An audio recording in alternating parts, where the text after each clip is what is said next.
So my name is Venkat Arvind. So you can call me as Venkat. I have close to 15 years of experience in IT, and I worked on many domains like telecom, mobile applications, Android, and even embedded products and IoT. Okay, so this is my experience in technical. This is in other domains, and comes back to the blockchain from last close to 2 years. I'm into completely into blockchain technology. So right now I'm working as a consulting mode, and I have my own startup company, and I do consulting with other companies and do the training part as well. So I'll be active trainer in blockchain. So it's not only on my own platform like Blockchain Advisory, and I do training with Blockchain Council, Simply Learn, Federica. There are other platforms. Okay, Ematicus is another fintech program, so I'll be actively doing the training programs with that. Okay, so from last I can say uh, from 4 to 5 months I'm focusing on creating my own platform and creating trainings on that and creating consulting opportunities from that platform. Okay, so right now I can say I'm a grade A trainer. So far has delivered close to 60 plus trainings in blockchain, close to around 700 plus participants. And because normally because the blockchain is at very early stage, so some of the people, you can say like early stage of project managers are senior directors. So such people are there, the early participants. If you take about the blockchain council, these are all the people from that category. If you take it from Ematicus, people who are from close to around 10 years of experience. If you take it from Edrega, they have a mix of experience, starting from no experience to you're close to around 10 years of experience. Okay, so these are the people I have trained so far.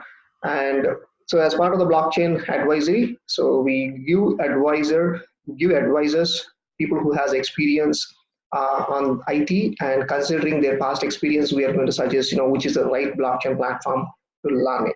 Okay, that is one way. And people who don't have any experience on blockchain, so we are going to guide them, so which is the right platform for them to learn it, and how you can use the blockchain opportunities and how you can leverage your career based on blockchain. So that guidance also will be part of from the blockchain advisory team. Okay, so this is a quick intro about me. So maybe if you can have your experience as well. I have some information about, I don't have any information about that Chandra Hassan Reddy and Rajesh. I think I have some information about Rajesh, Sunil. I think Shushma also I have spoke with it, and Swami Reddy. Swami Reddy is one of my colleagues, so he's working closely with me and to creating the blockchain content. And we have the website, so he's supporting on that, and he's also getting more into blockchain. So he's a full stack developer. Past experiences into full stack developer, and he is actively working on blockchain life. Okay, so he is closely associated with me, and we are working on multiple blockchain platforms. One of the interesting thing is we are planning it on the gaming and betting applications on blockchain.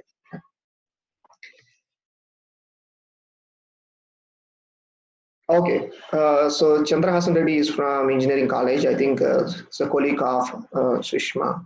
I think. Okay, fine. So let's start the session. So before we go into this, what is exactly blockchain, and successful story of the blockchain? Okay, let's try to understand these 2 points very clearly. Okay, so because if you understand this, why blockchain coming into the industry and the successful story of the blockchain, if you link these two things, then we'll understand about how the demand of the blockchain is coming. If you understand how the demand of the blockchain is coming, then we'll see the opportunities, mainly the jobs and the business. Will have a very clear view why there are many jobs are coming in the blockchain and how the business opportunities are growing in blockchain. Okay, so to understand the fourth point, probably you need to have a proper, clear understanding about these 2 points. Clear?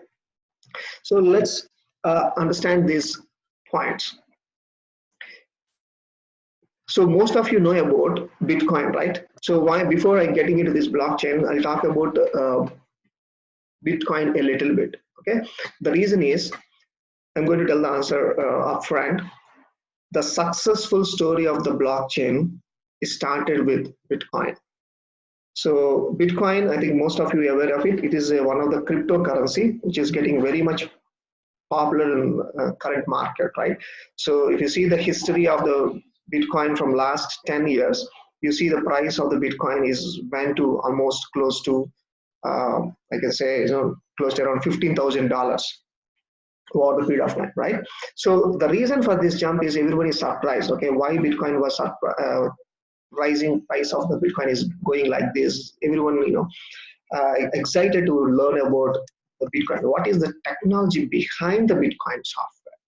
So because if you see the price of it within a 10 years of time, any financial asset has not given such much of returns. Okay, so you started with almost like close to $0.5 10 years back, and the price went to close to $19,000 with a period of 10 years, right? So it is almost close to Indian rupees. It is close to around 15 lakh rupees. So from $1 close to 15 lakh rupees it went. So everybody is very curious in understanding what is the technology behind this as the Bitcoin. Okay, and another interesting question is, I'll start with this question. We understood the Bitcoin was introduced and the price of the Bitcoin is going up. My first question is, why Bitcoin was introduced? Okay, that is the first question we need to understand, because this is a cryptocurrency we are talking about. This is a digital currency we are talking about. But there are so many digital currencies and there are so many currencies in the world. Why still Bitcoin was introduced in the market? We need to understand this concept very clearly. So that will explain, because the reason for the introduction of Bitcoin means what are the problems it is trying to solve. Okay, we need to understand that in a better way. So the answer is, I'm going to tell you that why Bitcoin was introduced. The reasons are, so why Bitcoin was introduced, the reasons are, there are some few problems in your existing infrastructure. Existing infrastructure is, most of the existing infrastructure is built on a centralized infrastructure, which is based on client server model. So if you let's talk about the financial transactions, financial markets, mainly on the banking side.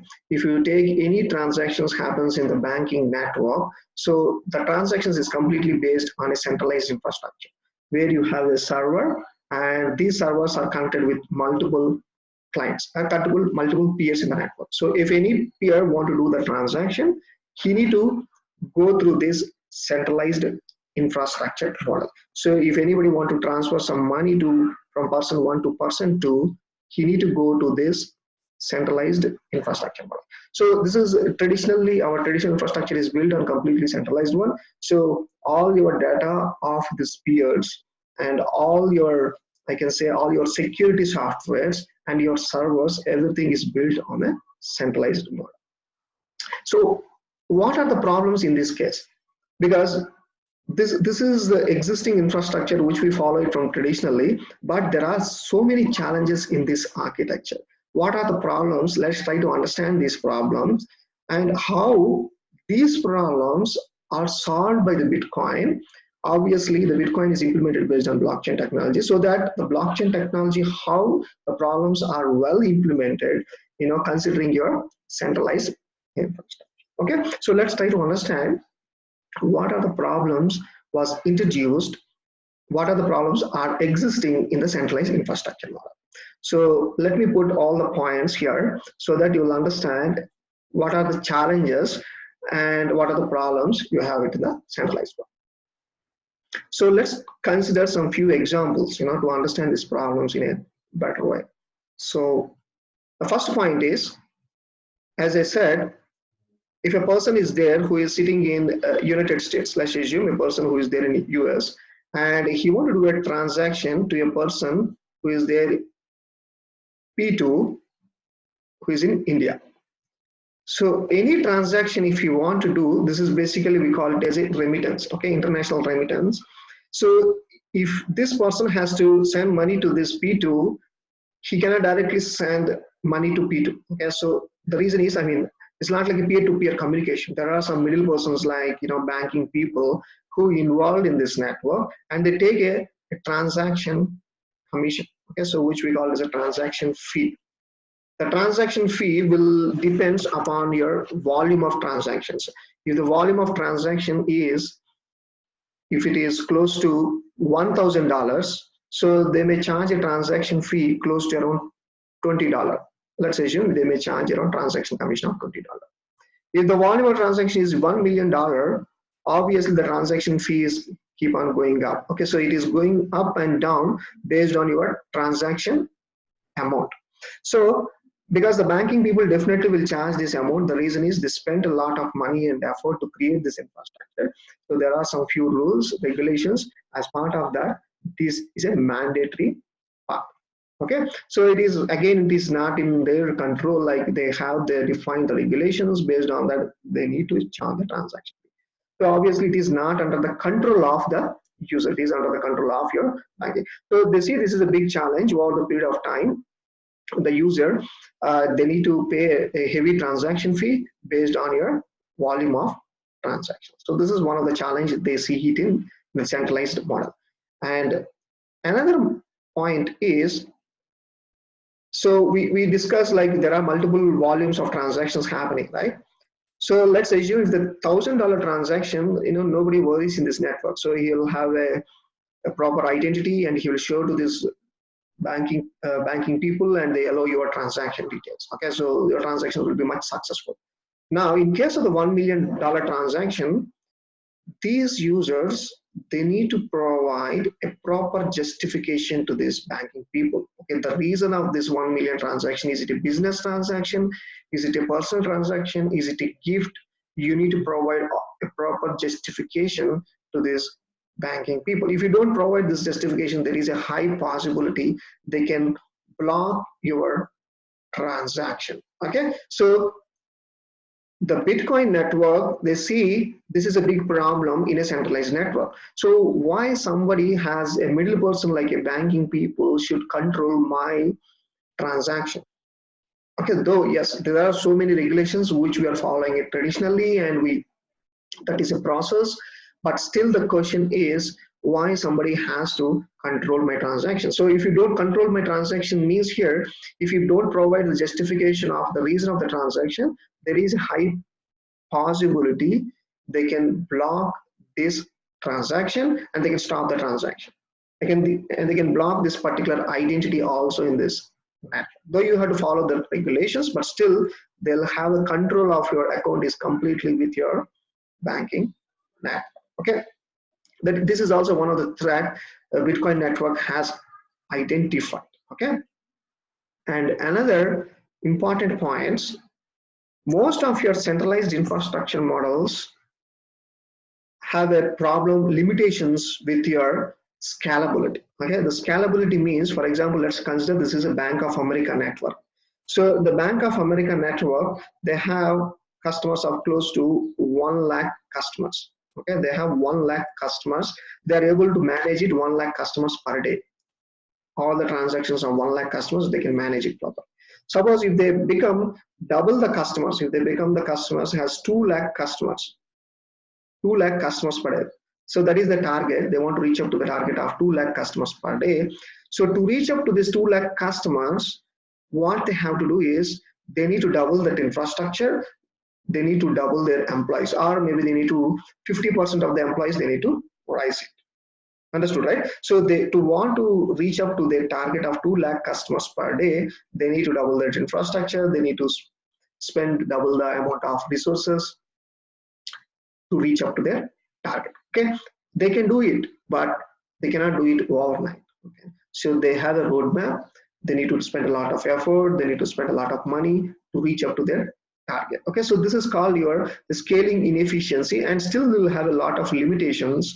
And when you are moving your network into a bigger network, okay, so this is the biggest problem in your centralized infrastructure. So you need to always upgrade your infrastructure of your banking or your servers or your softwares, your customer care. You think about how much of the customer care support you need to have if you are doubling your customers.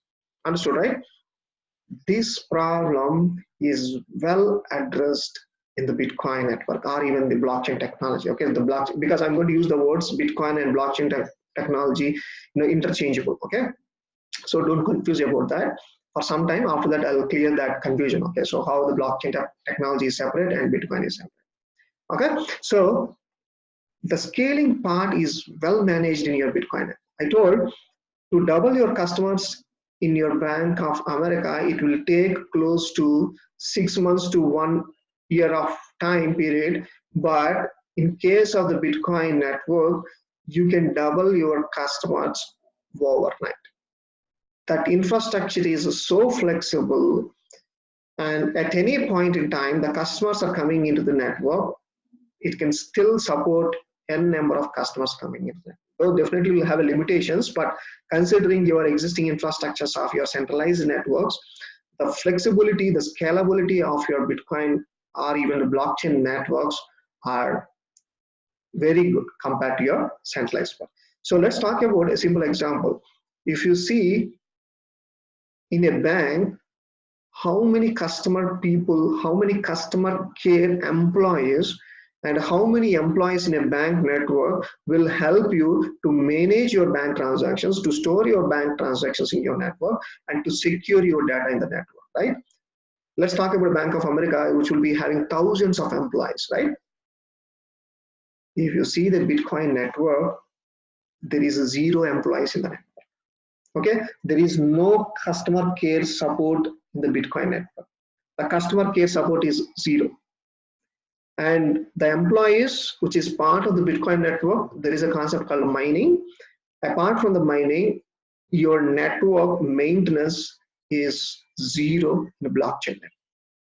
Understood, right? So you think about the network is a scalability, and your maintenance cost in the network is much less. I can say it's almost equal to 0 comparing to your banking network. There is no single employees, there is no CEO, there is no managers, there is no line managers in your network.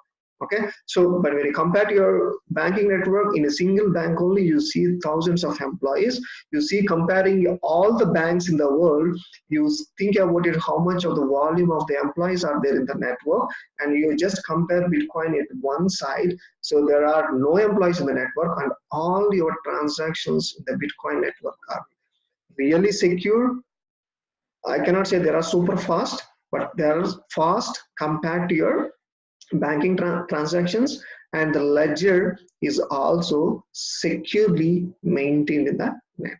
In a banking network, the servers are maintaining your ledger, right? Ledger is nothing but all your transactions. The transactions are also well secured in your Bitcoin network. Okay, so this is the biggest problem. It is well addressed in the Bitcoin network. And the fourth important point is, I think it is linked with this third point only. In a centralized network, I told about the server who is going to maintain all your transactions, right? Let's suppose this server is down. Okay, if this server is down, let's assume the server is A. If this is down, they need to bring up a backup server like B. They need to maintain a backup server like C. Okay, so your point of failure in case of the centralized network is too high. So this problem is well maintained in a Bitcoin network by using a concept called a decentralized distributed ledger mechanism. Okay, so the meaning here is, so the point of failure in case of the centralized network is too high. So to solving this problem, we need to design the Bitcoin network in such a way that there should not be downtime in the network, in simple words. Okay, there should not be 0 downtime in the network. How to bring the 0 downtime in the network? They need to use a technology called, a decentralized distributed ledger system. Okay, so let me put all the problems or challenges in your banking network. So the first problem is your transaction fee is too high, and the second point is the complete control of your account is not with you, it is apparently with the banking people. And the third problem is your scalability problem is the biggest challenge right now, the centralized one. And the fourth one is your point of failure is too high. So these are the few of the problems. Okay, so I cannot say these are all the problems, the main problems. There are some more problems are also there. So as part of our session, I'll explain what are those problems as well. So these are the problems in a centralized infrastructure model, which is mainly part of the banks, even your supply chain management. We talk about the government records. Okay, the government records mainly in the real estate, the GST implementation. Okay, and the supply chain. In banking only, there are multiple use cases. In the multiple use cases in the financial segment, you have a capital markets, you have a syndicate loan mechanism, you have corporate loan, and you have your the commercial insurance. So there are multiple use cases on specific to the commercial banking space. And you're from government point, there are GST tax implementation, the real estate, and the identity management, the supply chain management, how to track your goods and services. Okay, so in the healthcare pharma sector, there are multiple use cases how this blockchain, that what are the most of this infrastructures is completely based on this centralized infrastructure. So moving from the centralized infrastructure models like this towards the blockchain based infrastructure model, so we need to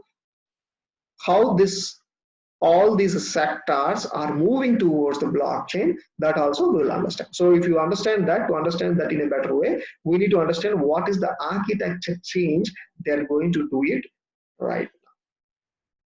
So maybe you need to hold off your questions for a few more minutes so that we'll understand. I'll explain the concept. So after that, I'll open up the questions.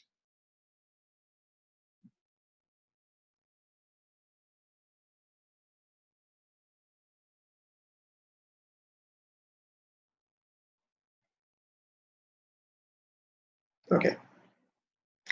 And so what is blockchain? So we understood about the problems in a centralized infrastructure model, right? So if you observe the blockchain network, you see there is no centralized server. So the first change, moving from a centralized infrastructure to your blockchain based infrastructure, is they removed the server. First of all, to remove the server, and how the server is the guy who is really maintaining your data, right, in a centralized network, and all the peers are connecting to this server, right? So now, okay, yeah, so how they're going to maintain this complete data in the network, right? So these are the open questions we have right now. So if you are moving into this decentralized network, so decentralized network is there is no centralized server. So how you are going to maintain the data in the network? So the first change, we call it as a decentralized, a distributed ledger network. The meaning here is no centralized server. The power in the network is given to all peers in the network, and your data, which is part of a centralized one, now the data is also distributed to all peers in the network. So this we call it as a decentralized, a distributed, a ledger network. Okay, so the ledger, whatever it is maintained here, now it is maintained by the person 1, it is maintained by the person 2, it is maintained by the person 3, 4, 5, and 6. Okay, so this concept we call it is decentralized distributed ledger network. So the power is decentralized and the ledger is completely distributed to all the peers in the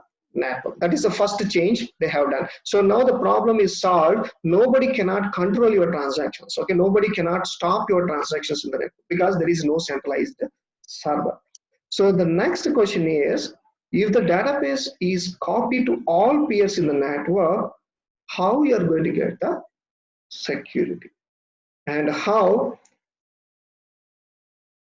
is okay, and how you are going to get the security, how everybody has to maintain equal copy of the data in the network, because the database is copied to all peers in the network. Equal copy means the same copy of the database is copied to all peers in the network.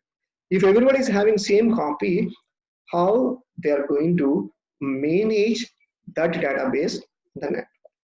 Understood, right? How they need to maintain the equal copy of the database in the network, and how we are going to get the security in the network. Okay, so these are the open questions we have. So let's talk about some few examples on this case.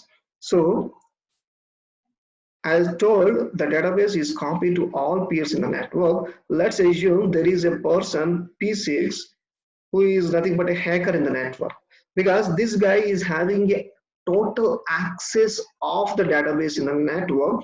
He can change any person's transactions, or he can change the old transactions which is there in the database.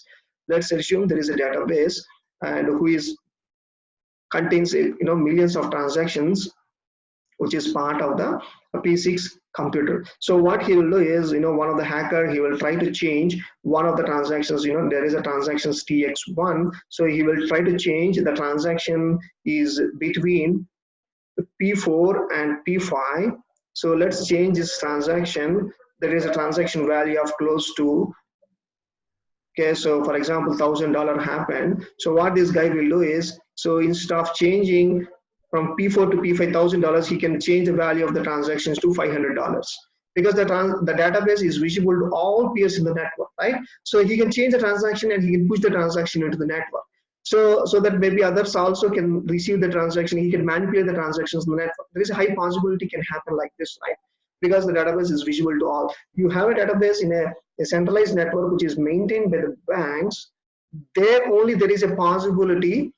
There is a lot of hacking is coming into the network. There is a lot of security threats happening in the network, right? So let's assume the network like an open network, open database network. So think about how much of the security challenges you have it in the network. So how this problem will need to be solved. So the point here is there is a concept called mining. So if any person is doing a transactions in the network, these miners, okay, so as along with the peers, there is a concept called miners are also part of your network. So these miners will pick your transactions, whatever the transaction happens between these two peers. These miners will validate the transactions, and these miners only will broadcast the transactions into the network. Okay, so here in this case of the P6 who is trying to modify the transaction, and he's trying to push the transactions in the network. What happens in this case is, you consider there are 6 people in the network, and out of the 6 people, you consider P6 is a faulty person, right? And the faulty person means, let's assume he is a hacker, and there are P1 and P2 and P so on to P5. So these are the valid guys in the network. So these are the genuine guys who are not doing any modifying their transactions in the network. So when this P6 guy is trying to modify his transaction and he pushes into the network, so this transaction of P6, which will be completely mismatched with P1, P2, and P1. So the network will see that, so the P6 transaction is completely, the P6 transactions or P6 database is completely manipulated compared to your other peers in the network. And he will say to the P6 that, buddy, your database is completely corrupted, or you need to sync your database again from the network, or you should be out of the network.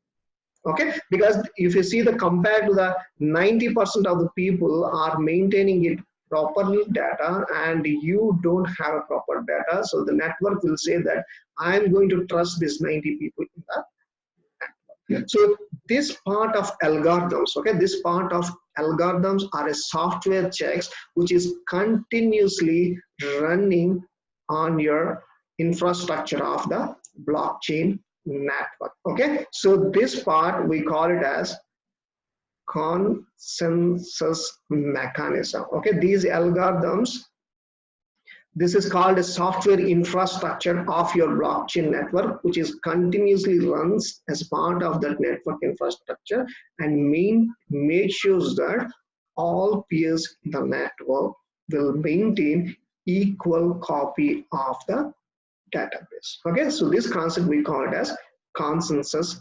mechanism. Okay, so this consensus mechanisms, the main intent is make sure that all peers in the network should maintain the same copy of the transactions. Even though if there's some people like hackers are there in the network also, it will consider it and they will maintain the equal copy. There is a possibility if network itself only completely hackers, then the network is no more trustable. So in this case, I told you 90% are the valid guys, and the 10 guys are the hackers. Let's assume if there are 51% of the people in the network are hackers, and there are only 49% are only the genuine guys, there is a possibility, high possibility, the network will get hacked. Okay, so far it never happened in case of the Bitcoin network. So there are some people who are trying to hack up to at least 20 to 30% of the network. They need to have $1 billion infrastructure to be created to hack this network. Okay, so far nobody has successful in doing that. So it is impossible as well going forward also. Okay, so the first one we talked about is blockchain is nothing but a decentralized distributed ledger network, and the second point is it has a consensus algorithms or a mechanism. So using this consensus mechanism, your network integrity, data integrity is well managed. Okay, is well managed.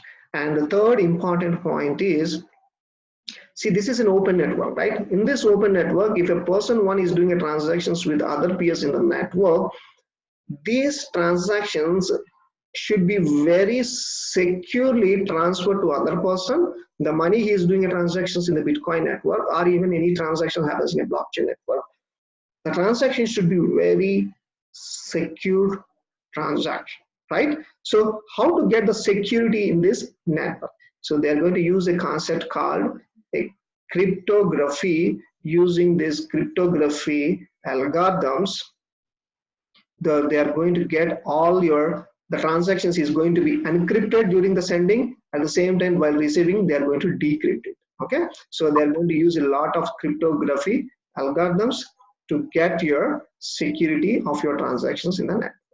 And the fourth one is all your transactions in a blockchain network are immutable. Yeah, all your transactions in a blockchain network are immutable in nature. Immutable means you cannot